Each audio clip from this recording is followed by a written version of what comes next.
Today we are gonna talk about almost all fire attribute aurorians and rate them to find out who the best ones are. A lot of you guys asked me to evaluate all aurorians from a gameplay perspective. So, here we are, with the first out of in total 4 videos. And like you already know from the intro, we are going to start this off with the fire element. But before we can begin, I do have to give some disclaimers. The first and most obvious thing is, of course this list is going to be based on mostly my personal opinion and experience. Meaning, it's very likely to be biased. So if you disagree with any of my rating decisions, that's completely fine. And I would be happy if you could share your thoughts with me in the comments down below. I'm also not going to take any breakthroughs into account, which also leads me directly to my third point. This list is only going to cover through gacha obtainable aurorians, meaning welfares and also the silent hunters are out of the picture. Why? Because these don't need you to spend your precious Lumember and also have way easier access to breakthroughs. Especially the 4 characters that are obtainable from the old seal do need to be talked about in much more detail and also with their BTs in mind, which is definitely going to be its own video in the future. So please don't worry if you wanted my opinion on them. There's one last thing that I have to mention. I'm going to split all characters we're talking about into 2 categories: DPS and supporting aurorians. So, now that all of this is out of the way, let's get right into it, by first talking about characters that are underwhelming. These are aurorians that are just beyond saving. Thankfully, there's only 2 of them in this tier: Chainsaw Rick and Sork and Beck. These characters barely offer anything, have the demerit of being 3 stars, meaning no A3, resulting in low stats, and also no secondary attribute, which does just make these 2 honestly not even worth the trouble of leveling them up. Next up, average. Like the name suggests, these are aurorians that are average at best, as there are way stronger options in every aspect available. Let's start with our damage dealers that are inhabiting this level. Regina was just recently on rate up, and if you watched my review, you might already know that I don't think that highly of her, because, well, do I really have to say it? Okay, fine.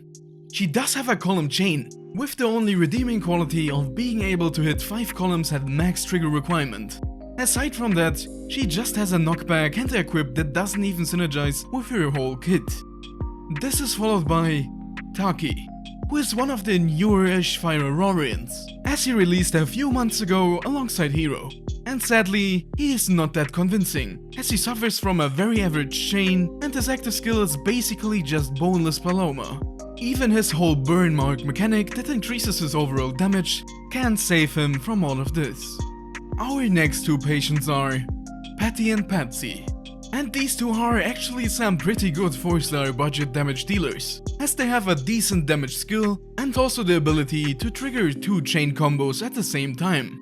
Let's move on to the best damage dealer in this category, who is funnily enough not only another 4-star, but also the only sniper, Nails. And he doesn't play around. For his queen, he's ready to sacrifice all of his blood? To inflict bleed and also deal death-ignoring damage equal to the amount of HP he lost. But Victoria's #1 simp obviously comes prepared with an emergency medkit, as this does also increase his max base HP by 50%. This combined with the fact that his equip makes him stronger, the more HP he loses means that he is one of the only enmity aurorians, aka characters that profit from low health in Alchemy Stars. Just stock up on infusions and be careful that he doesn't die of blood loss, and you will pretty much be fine. But all of this also means that he's a bit harder to utilize in harder content, where you can take a whole lot of damage, because in that case, there might be an ambulance coming, but not for your enemies.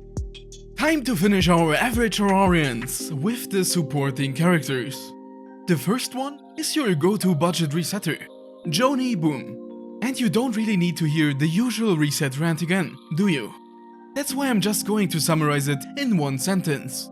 Resetting is generally not that great, but has, thanks to locked and also broken tiles, a decent niche. And that's pretty much also the only reason to use her. If you struggle with locked and/or broken tiles, and content like recently introduced story chapters or upcoming events, then it's fine to use her. But most of the time, she's going to be just another bench warmer, alongside other certain aurorians. We are going to finish this up on a very sad note, because our last candidate recently passed away. And that's also the reason she's here. Alice. She got brutally murdered and disfigured, just for this crime to get called a bug fix? We all know it better, right? Jokes aside, Alice's main niche of not letting you die when you are killed was sadly taken from her. And what remains is, well, a very sad healer that is only useful because there are barely any other options at the moment. Let's move on to Solid. This describes aurorians that are not perfect, but just all around pretty solid picks in a lot of scenarios. Like before, let's begin with the damage dealers. Our first victims are Benny and Kuro. The by far most interesting thing about them is that they probably managed to confuse thousands of players when they first read through their skill descriptions. But besides that, they do profit from conversion, as they do increase damage against enemies on red tiles, and their active skill is also pretty good if you can manage to utilize it properly, because it allows you to trigger their chain combo a second time at a different location, and also increases the damage of both chains, which basically makes these two a pretty handy duo. That can be a bit tricky to use at times, but does offer some pretty solid damage in return. Next is another Detto sniper, Leona. While Leona might belong to the sniper class, and also shares her active skill with our favorite chef cook Vice, she is in fact not one, as shown by her chain combo, which overall means that Leona is just a very decent pseudo detonator. But get her far away from her sister, or else. Our last solid DPS is Jonah. And she's a very difficult case, as during her high noon state, she gains the ability to do splash damage with her normal attacks, boosts her attack, reduces chain trigger requirements, and also increases her chain combo damage, which overall makes her a very capable damage dealer. But during her downtime, she just falls back to being, well, a normal sniper, which is definitely not a good thing. Her main problem is just that all of her damage is being loaded into this one bullet, which does mean that she only has one shot, or one opportunity, to seize everything you ever wanted in one moment. Because outside of that, she doesn't really have that much to show off, as she doesn't even have an equipment, while her active skill isn't, well, active. If you can make her work, or specifically want a fire sniper, she's not that bad of a choice. But there's definitely some better options out there. And now, it's once again time to switch to our supporting aurorians. And we are going to start this off with our first hidden collab character, Brock. This Pokemon trainer does offer some really interesting things. And I'm not talking about Pokeballs here, as his taunt that aggroes all enemies on the field can be useful to prepare for big burst combos or AoE damaging skills. While his equip is the perfect follow-up to do exactly that, because it can give you a huge attack buff. But if you don't need him for this kind of situation, or are not looking to catch some Pokemon, well, then you will have to search for someone else. I heard that Ash is still looking for a new job. Our next poor soul is everyone's favorite idol, Barbara. The newest Idolmaster member has a pretty unique active skill, and that's also the only reason she's even here, as it's one of the only, if not the only skill in the game that can stun enemies, which is definitely a huge deal. And even though it has a crazy long CD, this cannon is going to be a very handy thing to have access to in the future. Next off, Peppy. This small bird is quite fast and can transport you to, well, the next corner maybe? And even though it has a very small range, this is another case of quantity over quality, because of her ridiculously low, basically non-existent cooldown. She can pretty much use this every round, and her equip even allows you to extend the range. Peppy is well deserved here, as she's the best budget teleporter you are going to get your hands on, at least for now. Last but definitely not least, is my personal most favorite aurorian in all of Alchemy Stars. Our constantly depressed angel, Uriel. She's your best choice if you want to get rid of these pesky locked or broken tiles. And she's also Boredom's arch nemesis. And that's not all. She also has a gimmicky way of giving your whole team some more damage by just simply burning your foes to the ground. Or, well, failing to do so and just burning them slightly. Sadly, Uriel is just overall doomed to be the mix of the two most underwhelming mechanics in the game. Burn and reset. And don't even get me started on her chain. Okay, I lied. This is actually not yet the end for the solid tier, as I do actually have to introduce our third category, the money laundering one. The only occupant of this is Chandra, as her only reason to exist is to provide us with some hard cold cash. And this isn't a joke. Chandra is only here because she's making farming a whole lot of Nitium way easier, as her active skill allows you to just auto for a maximized bonus after some annoying setup. Now that we're done with all the solid aurorians, let's look at all that are strong. These are top tier characters, or at least somewhat close to it, that are often some of the best choices in most scenarios. You already know the drill by now. Our first DPS is Victoria. And you might be asking, what the hell is she doing here? Isn't she a support healer? Well, yes and no. While she does definitely have healing capabilities, which also qualifies her as a supporting character, she honestly just does more damage than she actually heals, and even needs to be your captain, which funnily enough isn't even bad, as she does have a detonatory chain, which just proves my point of her being the imposter. Or has to inflict some bleeding stacks on your foes, before she can start to properly nurse you to full health. Our already last true DPS for now is Graham, the newest Fire 6 star.